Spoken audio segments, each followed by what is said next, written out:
కేసీఆర్కు వెన్నుపోటు పొడవలేకనే పార్టీ మారిన Kadiyam.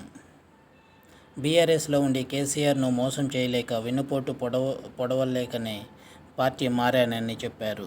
Station Ghanpur MLA Kadiyam Srihari. Party మారిన ఎమ్మెల్యేలను రాజీనామా చేయాలని అడిగే హక్కు బీఆర్ఎస్కు లేదన్నారు. ఎందుకంటే వేరే పార్టీల నుంచి చేర్చుకొని మంత్రులను చేసే సంస్కృతి తీసుకొచ్చిందే బీఆర్ఎస్సేనని విమర్శించారు.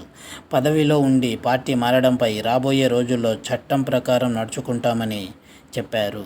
బీఆర్ఎస్ పార్టీ నిర్మాణంపై దృష్టి పెట్టాలని 10 ఏళ్లుగా సూచిస్తున్నా పట్టించుకోలేదన్నారు కడియం శ్రీహరి.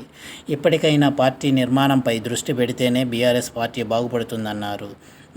బీజేపీ ఎదిగితే బీఆర్ఎస్ మునిగిపోతుందన్నారు. కేంద్రంలో మోడీ ప్రభుత్వం ప్రజాస్వామ్య వ్యవస్థలను నాశనం చేస్తోందని మండిపడ్డారు కడియం. రాజ్యాంగ వ్యవస్థలను గుప్పిట్లో పెట్టుకొని ప్రజాస్వామ్యాన్ని అపహాస్యం చేస్తోందన్నారు. ప్రతిపక్షంలో ఉన్న నిందితుడు బీజేపీలో చేరగానే పునీతుడు అవుతారా అని ప్రశ్నించారు. ముస్లిం మైనార్టీలకు భద్రత లేదన్నారు. 10 ఏళ్లలో దేశంలో దళితులపై దాడులు పెరిగాయన్నారు. దేశంలో భయానక వాతావరణం ఉందని, మణిపూర్ అల్లర్లు భారతదేశ ప్రజాస్వామ్యానికి మాయని మచ్చ అని విమర్శించారు. 400 సీట్లలో బీజేపీ గెలిస్తే రాజ్యాంగాన్ని మార్చి రిజర్వేషన్లు తొలగిస్తామంటున్నారు. దేశ ప్రజాస్వామ్యాన్ని, లౌకికవాదాన్ని కాపాడాలని బీజేపీ అకృత్యాలను అడ్డుకోవాలన్నారు. బీజేపీని అడ్డుకునే శక్తి కాంగ్రెస్ పార్టీకే ఉందన్నారు. ఎర్రబెల్లి దయాకర్ రావు ఏం మాట్లాడుతారో అర్థం కావడం లేదని విమర్శించారు కడియం శ్రీహరి. పాలకుర్తిలో మనవరాలి వయసున్న యువతి చేతిలో ఓడిపోయారని ఎద్దేవా చేశారు. పల్లా రాజేశ్వర్ నిప్పు తొక్కిన కోతిలా మాట్లాడుతున్నారని, బీఆర్ఎస్ ఈ దుస్థితికి రావడానికి కారణం ఆయనేనన్నారు.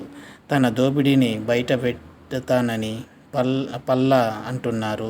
ఒకవేళ నిరూపించకపోతే బట్టలు ఊడదీసి జనగామ చౌరస్తాలో నిల్చోబెడతానని వ్యాఖ్యానించారు.